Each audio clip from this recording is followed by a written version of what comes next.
Today is May 9th, 2016, and Thunder News is here to tell you about things. The first story of the day, like with any news broadcast nowadays, is about Donald Trump.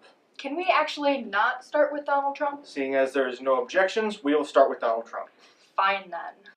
In Republican news, Ohio Senator John Kasich and Texas Senator Ted Cruz decided, as opposed to the conventional divide-and-conquer political method, that they would be best off uniting together to advocate the other in certain states to keep the 1,237 delegates needed for one candidate. This has become known as the Never Trump strategy, forcing the party into a contested convention, statistically their only way to win the nomination from Donald Trump, or making Paul Ryan president, but he's definitely not running. For instance, Kasich will advocate for Cruz in Indiana, and Cruz will help Kasich with Oregon and New Mexico. Though, just looking at a map would say that the opposite should happen due to close relation with nearby states. But to each their own, I suppose, or more so to each the other's own in this case. Trump made response to this on the most reputable of websites, Twitter. Two losing politicians, mathematically eliminated from receiving the nominations, trying something new. They will fail. Might have worked, but in recent days, we have seen Trump winning a wide majority in winner-take-all GOP Indiana, and thusly Ted Cruz and John Kasich ended their campaigns, making certain Donald Trump's Republican nomination. The only thing standing in his way now is the still undecided Democratic candidate and the Electoral College. This should be fun. Okay, in other news, the other party. Yeah. Thanks, Roxy. In Democratic news, Bernie Sanders has just announced that he has selected a unicorn as his running mate for the presidential election. This move by Bernie Sanders seems to fit right in with the theme of saying irrational things like free education, economic equality, and breaking up the Wall Street banks. His most recent claim of impossibility is that he thinks he can actually win the presidential election, even though he is already mathematically eliminated. Bernie Sanders hopes to implement a socialist system in America, much like that of Venezuela. Where it has worked so great, Venezuela has an inflation rate of 720%, and their currency is worth about 5% what it was worth 2 years ago. Well, that's all for Bernie. Back to you, Joe. Let's turn to something less political, but entirely so in its own right. So we now go to me for the only topic that this group actually cared strongly about. In the summer of 2015, a bill was signed by John Kasich to replace the PARC, Partnership for Assessment of Readiness for College and Career exams, with AIR, American Institute for Research tests, as Ohio's Common Core testing program. The PARC test was only implemented for a single year before being replaced. This was true in a few other states as well. That's only one of its design flaws. Along with that, the scores weren't received until the next school year, and another issue is shown by this video. This is the administrator's manual for giving some of the PARC tests. Not to take the test, but to give the test. This is 157 pages long of learning how to give the test, not how to do well on it. The American Institute of Research has been responsible for Ohio standardized testing for a decade, implementing the Ohio Test of English Language Acquisition, the Ohio Achievement Assessments, and the Ohio Graduation Test. In other words, if it wasn't broken, why did we try to fix it? AIR is primarily used by the Smarter Balanced Assessments Consortium, a group of 15 states, but an additional 9 states outside the group, including Ohio and Florida, enjoy the benefits of AIR. So, you can have your air and breathe it too, without being part of something called a consortium. Pearson PARC exams cost Ohio $26.3 million, meanwhile the AIR tests are budgeted at $23.1 million.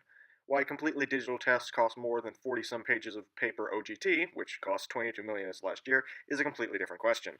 And finally, a quote from State Superintendent Richard Ross on the AIR tests.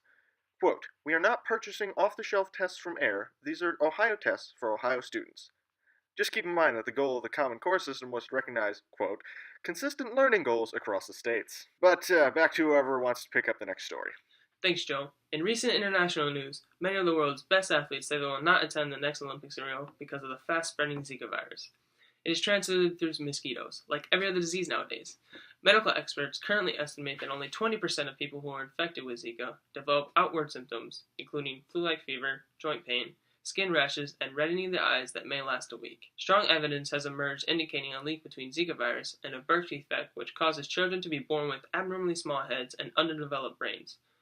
They say that they are taking precautions, but most of it is up to the athlete to deal with, like wearing long sleeves and using repellent. This has been declared a global health emergency, and they still want athletes to come and compete. I mean, they built the Olympic Village in the center of an epidemic area. That's definitely not good for business. Thank you, Logan, for that informative brief. And now for our final story. April 22nd was Earth Day. a day the environmental activists use to raise awareness of the environmental crisis. This year, however, environmentalists aren't protesting, but instead celebrating the implementation of the Paris Agreement. The Paris Agreement is a global plan that will once and for all end mankind's destruction of the planet. I'm kidding, of course. There's clearly no proof that man is responsible for any harm to the Earth. The reality is, this so-called Paris Agreement on climate change will not reduce the rate at which the Earth warms, which is probably not bad news. I'm sure a little warming could benefit us. Warmer winters would reduce heating bills, would also increase growing seasons for crops, and the melting ice is already opening up the Northwest Passage through the Arctic seas, which would reduce the time of transporting goods between Europe and Asia. So, that leaves the Paris Agreement with being nothing but a cover for mischief. The Obama administration will use it to lock in climate policies, including the very expensive Clean Power Plan, and also justify executive actions restricting carbon emission and sending more taxpayer dollars to our green chums who own renewable energy companies. Seems counterproductive, but let's get a word from our Democratic analyst for her review of the Paris Agreement. Thank you. First, let me explain exactly what the Paris Agreement is. You were a little unclear. The Paris Agreement is an agreement with the United Nations Framework Convention on Climate Change. It deals with greenhouse gas emissions, reduction, adaptation, and finance starting in the year 2020. The 171 governments who signed the bill, which includes China, have agreed to undertake rapid reductions that are in accordance to the best available science at that time. Countries have submitted comprehensive national climate action plans and agreed to come together every 5 years to set more ambitious targets to saving our planet. First off, climate change is real and urgent.